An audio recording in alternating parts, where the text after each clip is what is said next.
I'm Dave Ting. I'm the Associate Clinical Director for Innovation at the Mass General Cancer Center. And one of the things that I want to first highlight or provide a summary is, as a physician, what are the important things for cell therapy from my perspective.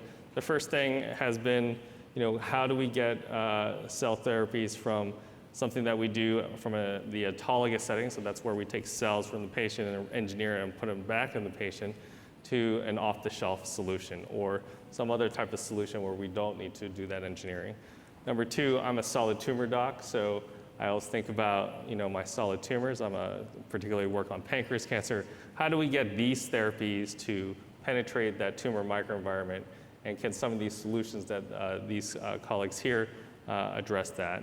And the last is probably how do we get to a cost regime that is economical and also scalable to deliver these types of therapeutics to patients on a broader scale, not only at tertiary institutions like ourselves, but in the community. So I'm going to turn this over to Jason, my co-moderator here. Well, perfect. Thank you so much for that great introduction, Dr. Ting. My name is Jason Zamanski. I'm a VP of biotech analyst at B of A. Very pleased to be here today to talk about first-generation cell therapies. I think that was an awesome introduction. This is very promising technology, but I think, as we'll see, there's a number of limitations that I think we'll get into as we move forward. But that being said, I'm very pleased to be sharing the stage with a number of individuals that I'm confident should get us a lot of the way forward, if not all the way there.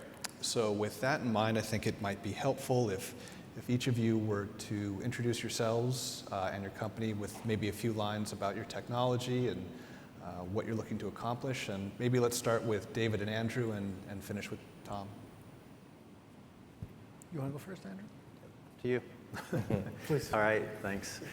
My name is Andrew Shearmeyer. I'm CEO of Cell Therapeutics, and we are a clinical stage oncology-focused cell therapy company. Started about 2 years ago, and we are based the company on two essential platform technologies. The first of which is what we call a switchable CAR, or a universal CAR, and that's the idea that the T cells the adoptive T cells that we put into patients actually have a universal receptor on them that is physiologically inert, doesn't do anything until you add a second component which attaches to the T cell, looks a lot like a bispecific antibody, and it attaches to the T cell and draws the T cell to the right cancer antigen of interest and activates the T cell that way. And there are several advantages to having a switchable system like this. Won't go into them right now, but maybe later in the panel. But the other technology that we're focused on is an allergenic approach. And this is a technology that we licensed from Intellia Therapeutics and helped develop for several years. And I'm sure a lot of you are probably pretty fatigued about hearing allo approaches, given that so many have tried and so many have not quite failed, but failed to live up to high expectations. So our bar was that the allo has to be at least as good as, if not better, than autologous. And happy to report that as of yesterday, we now have CTA approval to move forward with our first allo trial targeting CD123 in Europe. So very happy about that. Nice to be here. Thank you. Great. Well, I'm David Maine. I'm the president and CEO of Notch Therapeutics. First off, I just want to say thank you to my friends at the Bank of America and also to the Mass General Brigham system.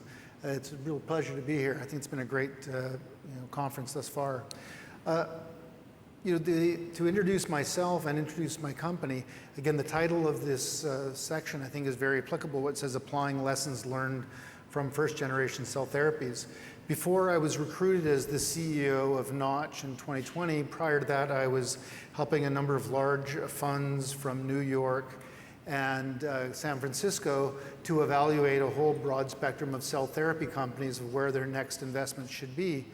And we came to the conclusion that until someone could solve how to scale the production of cells, to be able to multiplex edit those cells so that we can incorporate all of those interesting approaches to dealing with tumor microenvironment and others, and also how to make them in a cost-effective, reproducible way, that we wouldn't really be able to advance cell therapy to where it needs to be.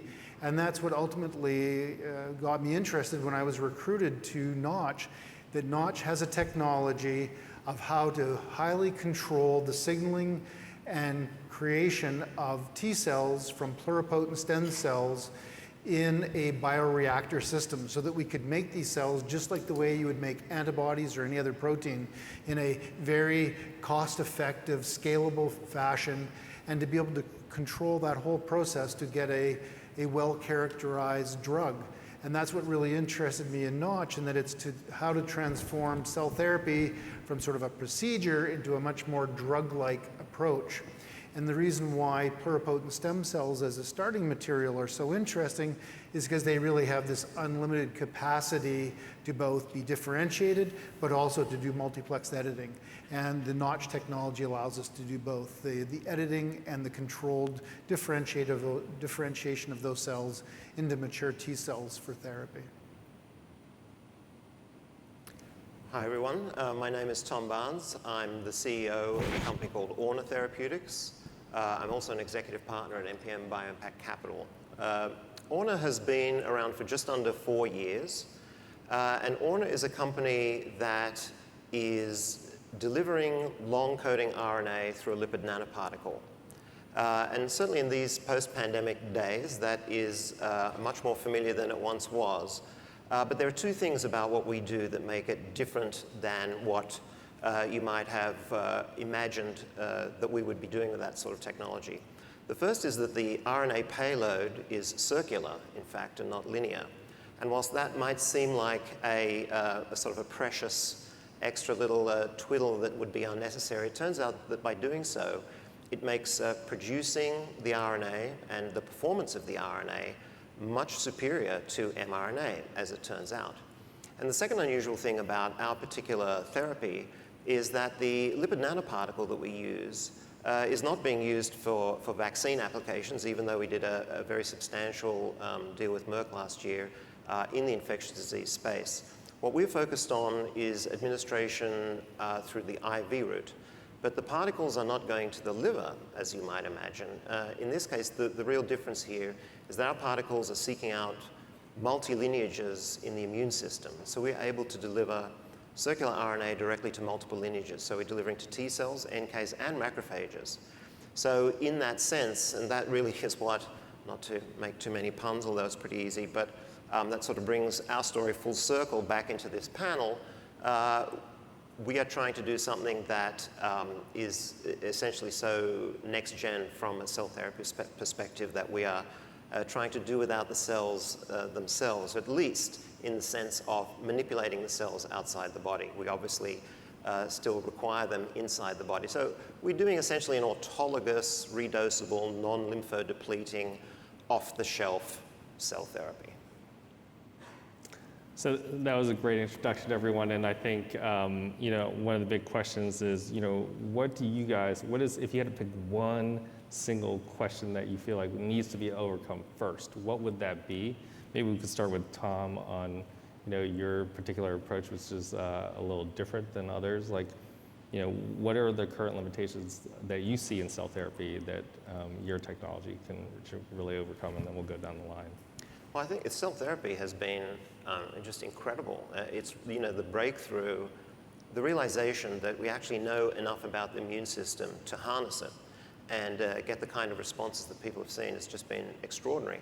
And we've seen now more than one target is being employed, so there's a certain generality there. But I would say the biggest challenge is how many patients who are qualified to receive it are receiving it. So it's availability of the therapy. And I think whether that's economics, whether that's the process and so on, and I think certainly everybody's attention turned to how can we make this cheaper, how can we make this easier, how can we make this faster, how can we make this off the shelf. So I think that was a very common theme as many groups considered next-gen cell therapies. And back when we were starting, for example, it was, there wasn't really a term for what we're trying to do. Now it's called in vivo CAR. But there wasn't really a concept for this, although more and more people are thinking that this could be a way to more elegantly solve a lot of these issues. And how about you, David? What do you think is?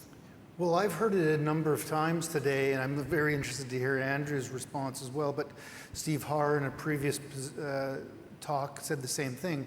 And from our perspective, that even though we really centralize our expertise on how to create the cells, an allogeneic strategy is really going to be that next level of cell therapy, where if you really want to have an off-the-shelf therapy that can be applied to thousands of patients rather than small populations, really how to try to get away from lymphodepletion and to have a therapy that is not recognized by the host and cleared so you have persistence is critical.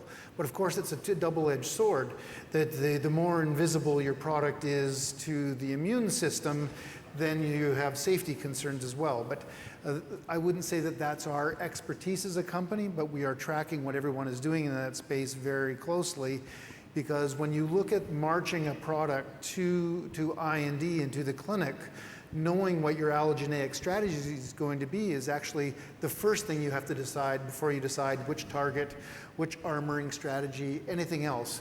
Knowing which allo strategy you're going to follow is on the critical path to taking these products forward. And so that's the one thing that I would like to see solved in this field, because I think it has a big application to a whole bunch of products. Yeah, well, look, I totally agree, David, and I'm going to cheat a little bit. So I'm going to agree with yours and suggest another one just for a little variety. The allogeneic is absolutely critical, and for all the reasons mentioned, and to democratize. I mean, right now, cell therapy is essentially a surgical process. It's bespoke, it's individual, it's insanely costly, and you guys know all of this, right? And I think the latest data show, at least in multiple myeloma, that probably only 1 out of 4 people who qualify for it are actually getting it. So allogeneic to me is the way to deal with that. But the other major piece of this is that we still need to be able to control the T cells after they're dosed.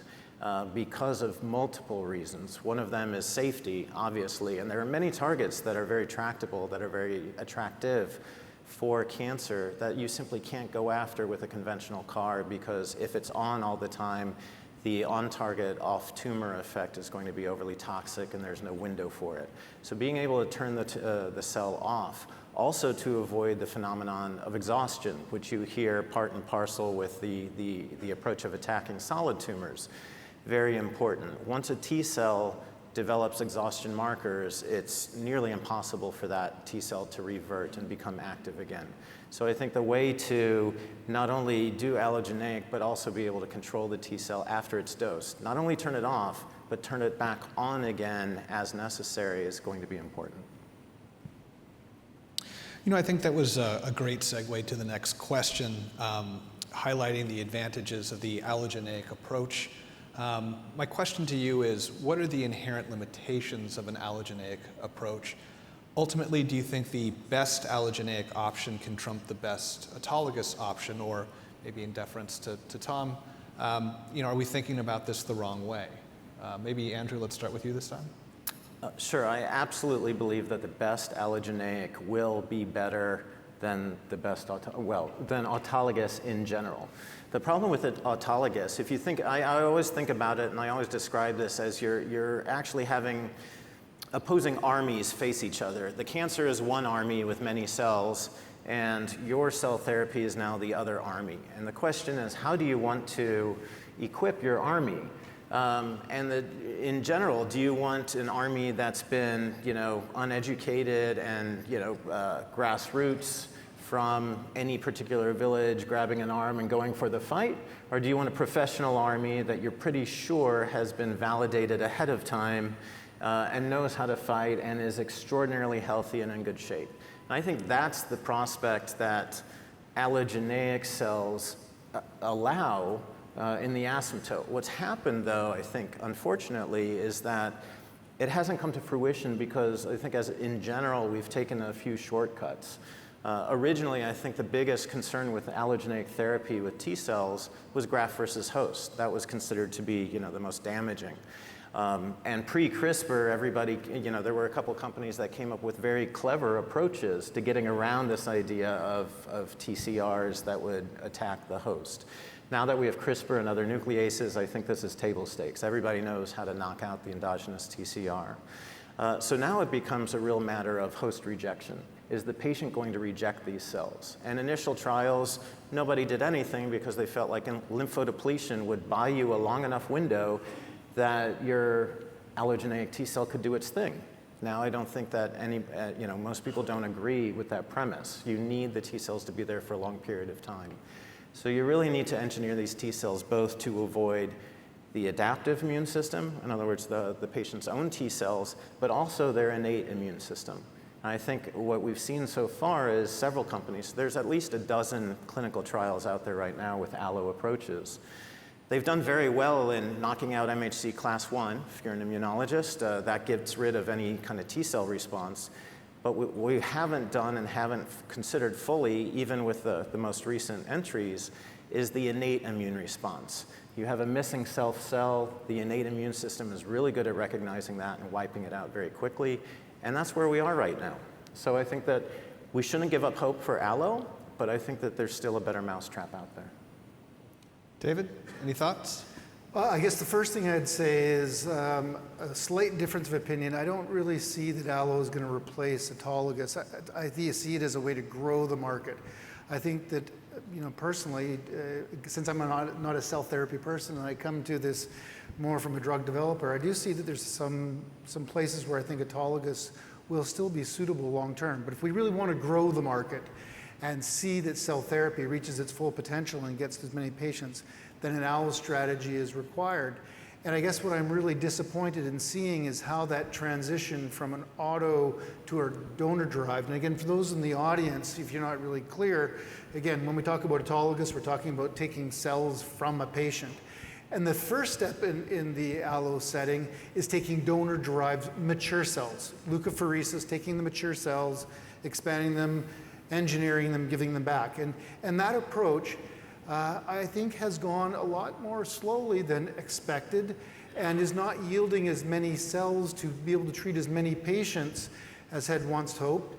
And the whole supply chain side of that for finding donors that haven't been exposed to certain viruses and having to do genome sequencing is just really making it even more complicated than was originally pitched. So that's why we at Notch believe that pluripotent stem cells can really be that allogeneic approach where we're watching all of this. We think that each will be a sequential improvement, but until we can get to the stem cell approach, we won't see the full potential, and that's really what we're focused on. Perfect. Tom, any thoughts? Are we asking the right question when we talk about allogeneic versus autologous? Well, certainly what we're doing lines up differently against the auto-allo question. In our approach, fundamentally it's autologous because the only cells that are in play are the ones inside the patient. And I can certainly imagine, so that somewhat depends on the immune health of the patient in question. But I can certainly imagine that there are certain diseases where the immune system is sufficiently unhealthy that our approach may not compare as well to other approaches. And I think in the fullness of time, each of these approaches may have their particular niche or particular place where they shine. But one of the interesting things about what we're doing as well is we're not just in T cells. So with one administration, we're simultaneously in Ts, NKs, and MACs. And so as we know that we can, CAR NKs are a thing and CAR Ts are a thing, CAR MACs are thought to be potentially advantageous to solid tumors if we get away from heme. Because ultimately in the TME, which is one of the themes, I think, the signals that are set up to defeat the immune system are somewhat lineage specific. And so perhaps with our sort of technology, which is inherently autologous though, by playing with multiple arms, by bringing them into play simultaneously, we not only might be able to offset a diseased immune system, which is fundamentally what it is, but we might also have some angle to play in solids where adoptive cell therapy has been more on the edge, shall we say. So I'm gonna based on what you guys have said, I think one of the things that I'm hearing is this idea of autologous, the first generation. There's some great things about it. There's probably still some role for it, but allergenic or in vivo type of sort of therapies that can sort of make that immune system stronger and better is the way to go. So one question I have is, do you think that in the allergenic setting, we're going to have to find like specific donors that have a particular profile? Or do you think that genetic engineering and all this CRISPR we've learned is going to be sufficient to engineer something? Like nurture or nature that's been born, or do you think engineering is the only way?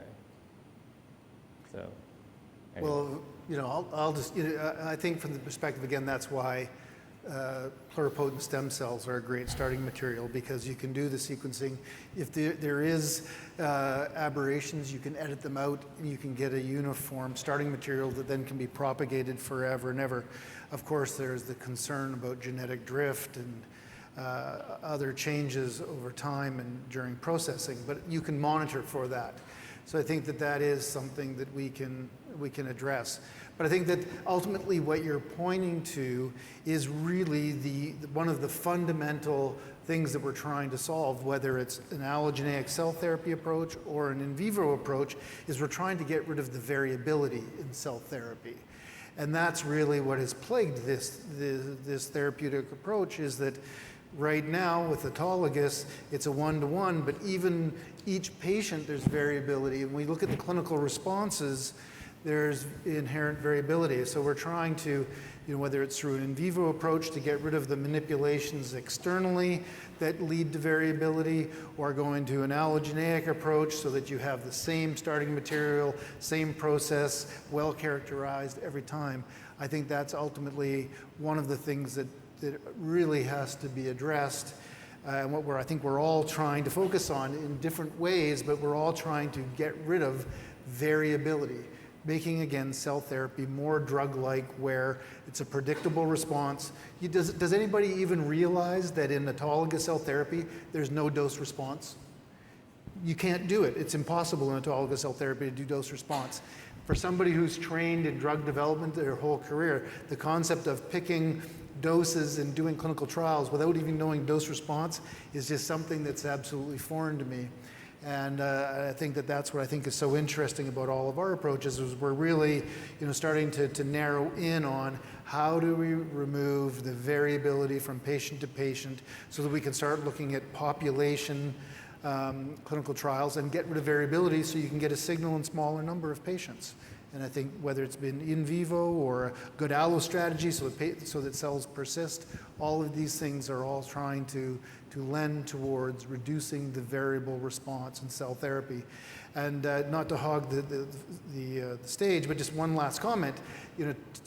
Dr. Gottlieb, who I'm sure is not here today, but he'll be speaking tomorrow, he was quoted in a paper not long ago. It's been sort of the mantra of Notch, and he said, today in cell therapy, it's impossible to know if the variability we see in the clinic is due to the variability in the biology or the manufacturing process.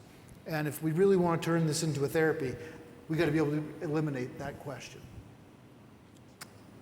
Andrew, any other thoughts? Sure. Yeah, no, I think the answer it's a great question. The answer is absolutely donor matters. So we live this every day at AvidCell. We have an ongoing phase 1 trial for CD123. That's an autologous trial. So it's using our switchable CAR, but it's not using the allo technology yet. And out of the 24 patients that we have, we see phenomenal differences, swings, when we assay their T cells before even manufacturing in terms of what their T cells are ostensibly capable of doing.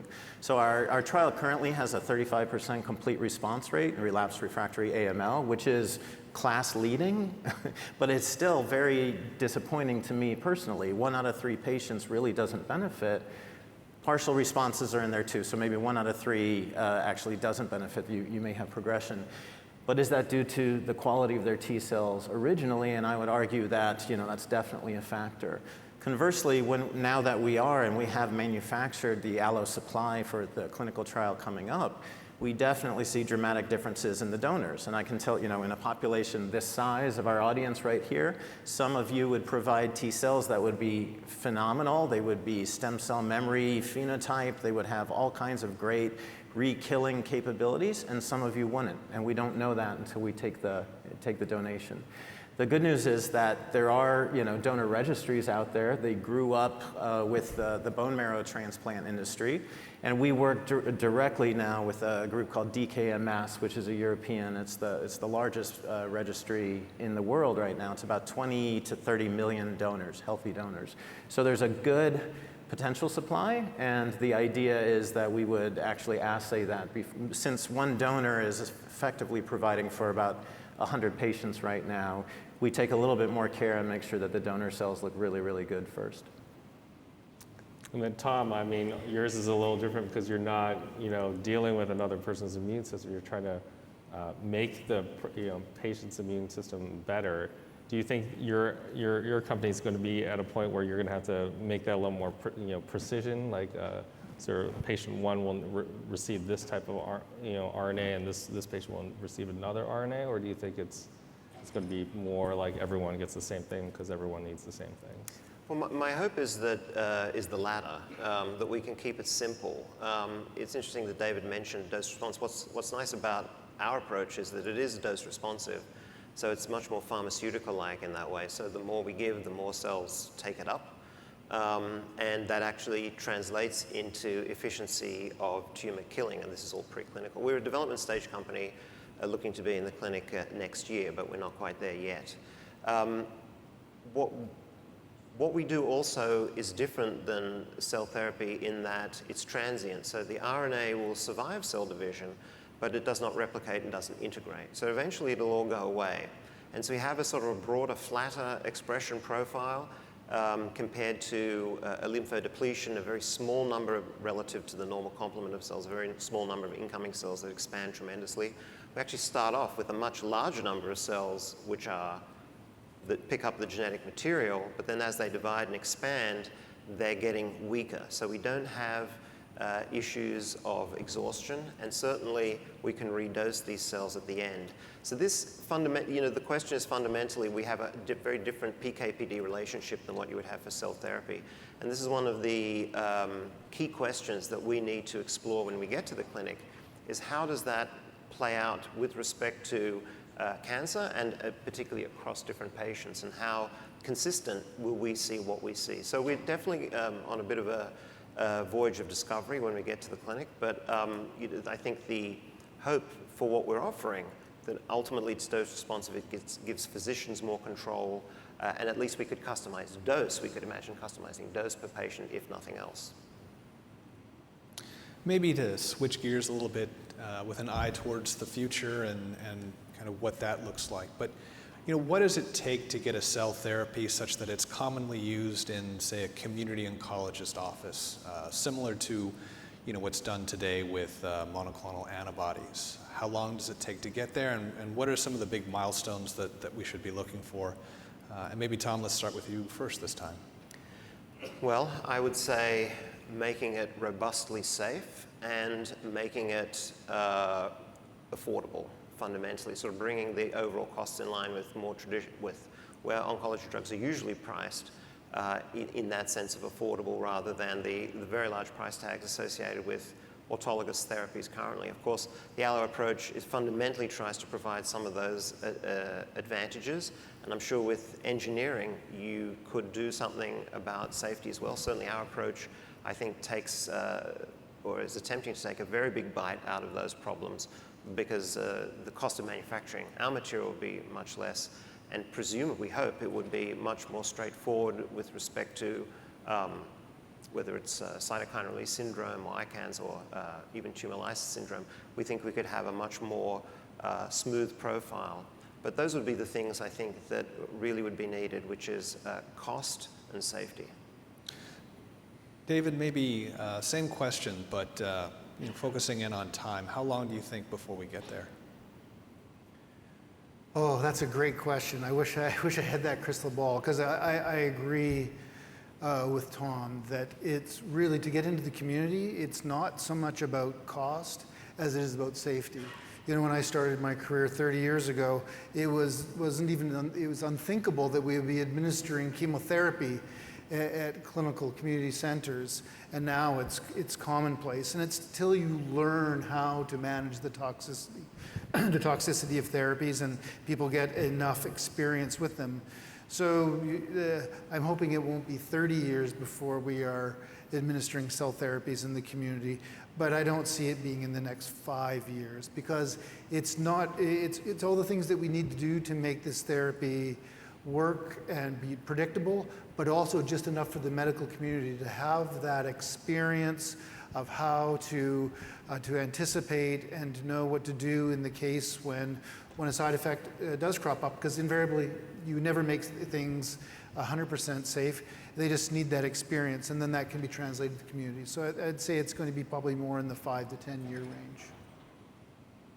And maybe to kind of follow up here, Andrew, same question, although with maybe an eye towards the biggest technical hurdle you think that needs to be addressed. Well, so I agree with the answers so far. I mean, safety is huge. If, you know, the community medical centers don't have an ICU next door, it's going to be very difficult to provide that for the patient who require, you know, if that's a requirement on the label. So it has to be safe. I do agree that, you know, economically it has to be much more reasonable than it currently is. I mean, we're talking about a cost of somewhere between $300,000 and $500,000 per dose. Even if even if that's theoretically doable, large percentages of the world population can't get anywhere close to that. So that's going to be an inhibitor for access. And then thirdly, I think it has to be reasonably simple. It can't be some hyper-complex thing where logistics is going to get in the way and create a problem, because each one of those doses that gets lost is a massive problem. So I think I would just add simplicity to the list.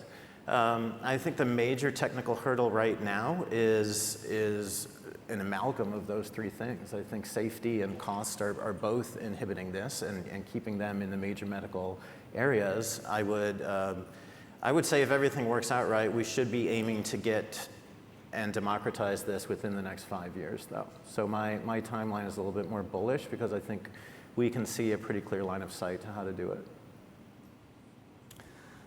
Well, I think for the last question, and certainly people out there, please put in Q&A and I will ask, but one of the things I like to think about is the future.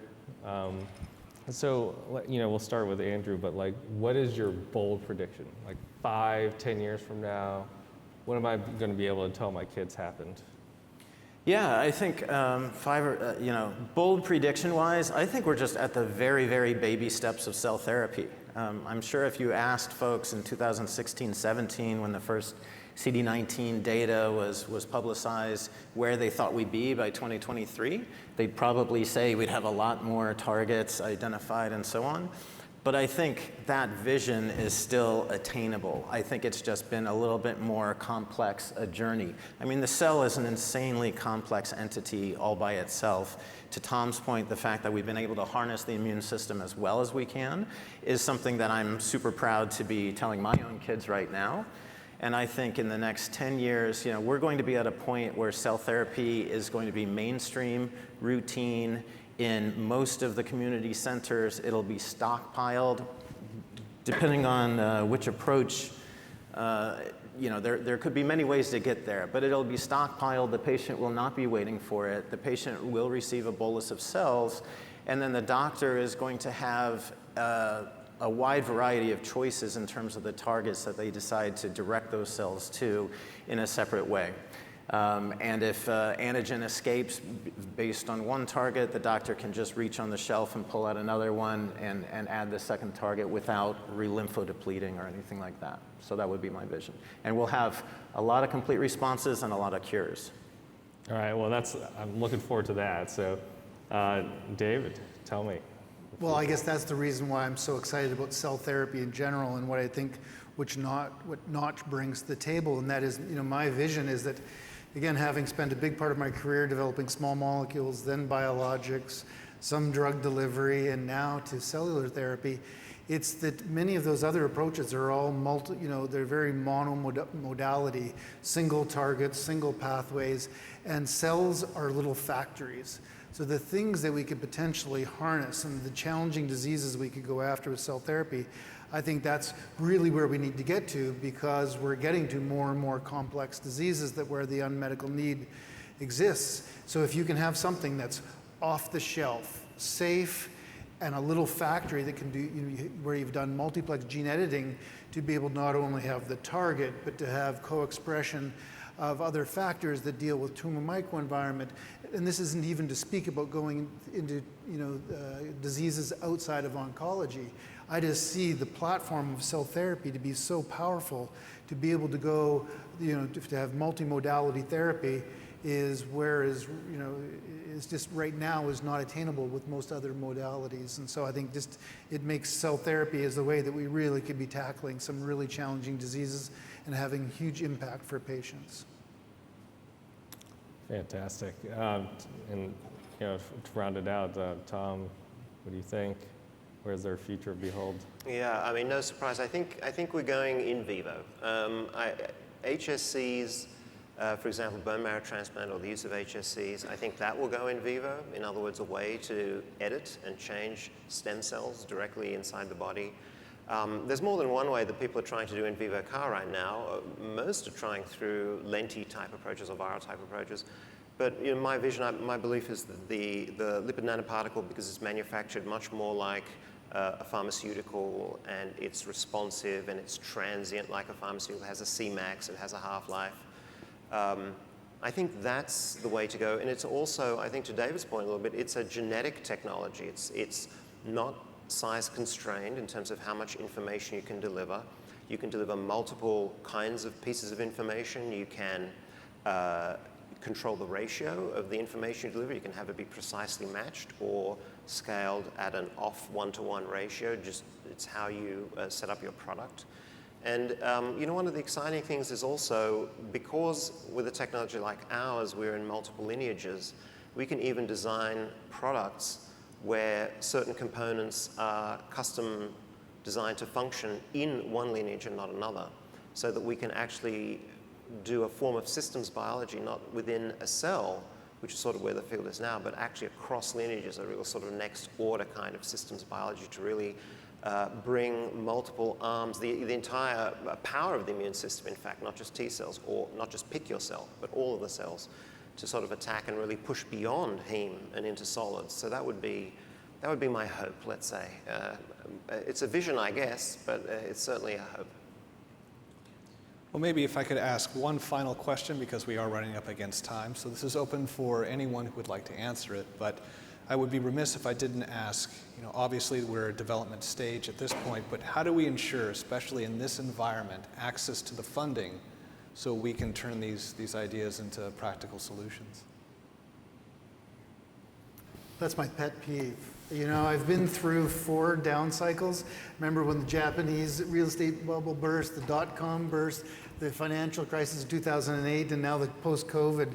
And every time the financial community focuses strictly, almost exclusively on the clinical stage companies, which is great because that's what we need to see. But I keep seeing after all those cycles, so many companies getting pushed into the clinic that don't necessarily go through the clinic quickly.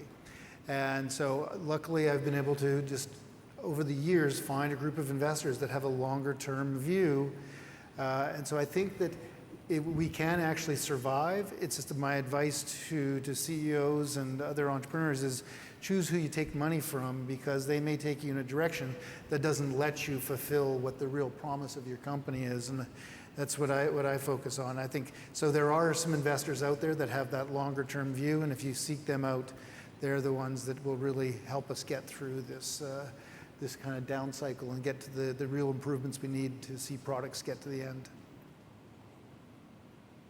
Perfect. Thank you so much for that insight. Yeah, no, thank you so much for sharing all of your thoughts and certainly giving me hope that one day I'm going to be able to give the patients the therapies that will get us more cures. So thank you so much, everyone.